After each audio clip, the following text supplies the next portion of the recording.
I don't know about everybody else, but I always give gifts that I would like to receive, and that's finally coming my way. A lot of people give my gifts. I don't think I've ever really received one, so this is going to be a special moment for me. I am receiving this box right here, and this is to make our Henry Bain's meatballs. It's fancy ribbon here. Got my recipe. This will be helpful for you. And then inside, we've got our Henry Bain's, the famous original Henry Bain's. We have our bourbon smoked garlic sea salt. We have our bourbon smoked citrus pepper. Each of these are twists on modern classics like citrus pepper, garlic salt. These just have been smoked. There's going to be a little hint of orange zest in there. One of my favorite ingredients in spice blends is fennel, so there's going to be a little bit of fennel seed in there. And then we've got our bourbon barrel aged Worcestershire sauce. Now this is a vegetarian Worcestershire sauce, sweetened with a little bit of sorghum, bourbon barrel aged, some apple cider vinegar in there. This is actually one of my very first products that we sold. So that's what we have right there.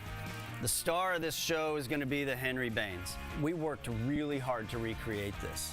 And one of the most fascinating things I found was that pickled walnuts are yes, the most important ingredient in here, but Henry Bain actually used A1 in his sauce. It's older than Henry Bain's. When developing this, we were able to remove all of the preservatives and the high fructose corn syrup. And that was kind of hard to do with A1 because the way A1 is made now isn't the way it was made 150 years ago. Ingredients matter when we're making anything. So I'm going to start this with some really great bread that I buy right down the street from my store. This is the Fred bread from Blue Dog Bakery. We're gonna need 2 slices of this. I know the recipe says to cut the crust off, but what are we gonna do with the crust when we cut it off? So I don't wanna waste it. I'm gonna leave it on this time. I think it's perfectly fine to do so. I've got my 2 slices right here. I'm not even gonna cut them up. I'm gonna put them in this bowl. We're gonna pour some milk over it. There's measurements on the recipe card. I've been doing this long enough to where I know what a 1/4 cup looks like. Even if it's a little more, it's okay. So we got our milk on here. I'm gonna get my hands dirty today. And this is something that I would do with my daughter when she was little, not so much anymore. She doesn't like to, I don't know what it is as they get older, but getting your hands dirty while you're cooking just stops being a thing. So we want to just get this to absorb as much of the milk as we can. It'll take up all of it. It's like a sponge, especially this Fred's bread. All right, so we're making a paste with this. I'm gonna let it get there. I'm gonna mash it up a little bit more. Just squeeze it together. You can see what's happening there. I mean, you're just squeezing it through. You could use breadcrumbs, but not in this recipe. We want the milk, we want this bread. It's not toasted. I'm just squeezing it together, getting all that milk in there because that's rich. There we go, okay? Like I said, I'm gonna get my hands dirty today.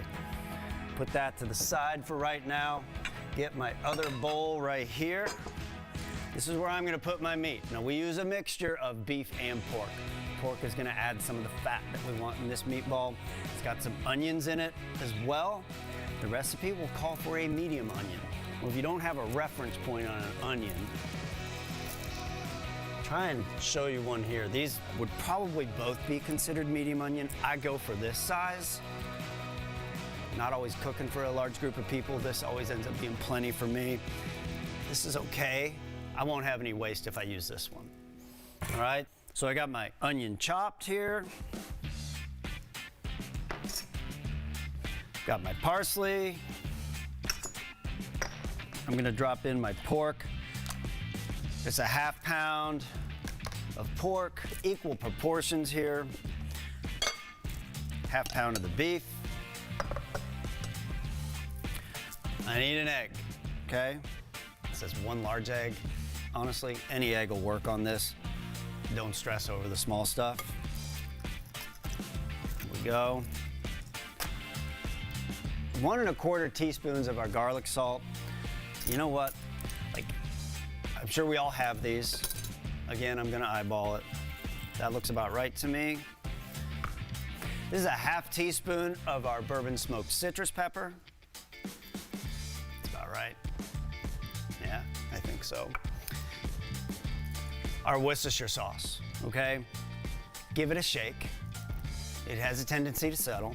We got 2 tablespoons of this going in here. 1, 2, okay? I'm gonna get my hands dirty again. This mixture is gonna go right in here. And we're just gonna take this all together like this. It's kind of therapeutic. It's fun. Getting your hands nice and wet and dirty puts you in touch with the food that you're getting ready to eat. Maybe not. But these are the type of activities that I would do when my kids were little, when they didn't know what to be afraid of, you know, with raw chicken or raw pork. Just put them over there and say, I need you to squeeze this stuff together. All right. It's gonna look like this, okay? Mushy. We're gonna put this in the refrigerator and let it chill for a little while. And when we come back, I'm gonna form the meatballs, I'm gonna fry them up, put them in the oven, and then I'm gonna serve them to you. I'll see you when